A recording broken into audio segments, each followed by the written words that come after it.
Mes bien chers frères, bien chères sœurs, bienvenue au Grand Canyon, mais ce qu'on appelle le North Rim, le côté nord du Grand Canyon, qui est beaucoup plus sauvage évidemment. Tu peux pas parler un peu moins fort, toi? On va donc, c'est beaucoup plus sauvage.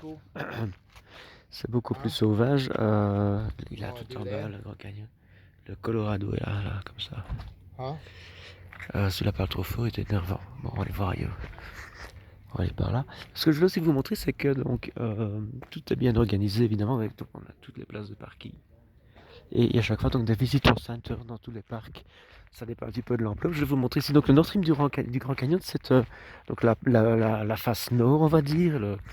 Donc, beaucoup plus sauvage. On a vu pas mal de wapitis sous la route en venant. Évidemment, on ne sait pas s'arrêter, filmer tout de suite.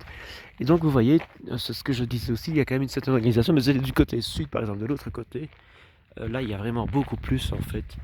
Et voilà. Donc, et il y a donc chaque fois ce qu'on appelle un visitor center, un centre de visiteurs. Oui, je traduis bien. Donc avec chaque fois les parkings, les rangers, les explications. Il y a toujours une documentation gratuite aussi évidemment. Il y a aussi souvent ça dépend un peu des parcs évidemment, mais des conférences, ça dépend un petit peu oui, des parkings. C'est vraiment organisé à l'américaine. Je voulais vous montrer un peu ça. SF PlayStation.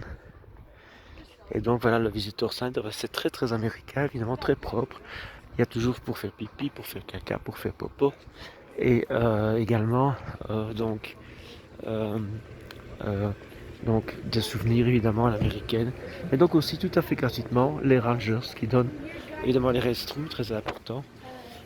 Et ici, il y a moyen de prendre de l'eau, tiens. Ça m'intéresse. Et donc il y a aussi toujours des campgrounds, donc des campings en fait. Je vais vous montrer par là.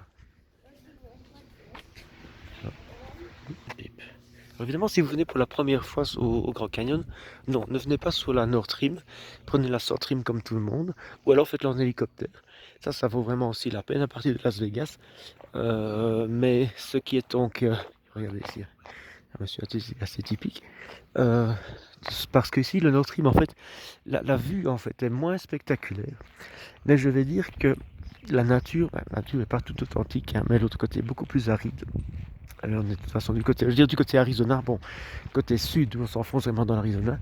Ici, nous sommes à la limite, évidemment, entre l'Utah et l'Arizona. Et donc, on se dirige vers le Grand Canyon, madame, attends, monsieur, c'est très bien.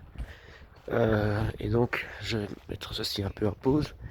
Voyez-vous, on arrive tout doucement. Parce que bon, évidemment, la vue ici est moins importante. On a encore deux autres points de vue et il y a beaucoup moins de points de vue aussi ici. L'autre côté est beaucoup plus abrupt et moins boisé. Mais je pense que pour les randonneurs, en fait, le Nord Rim est plus à conseiller que le South Rim.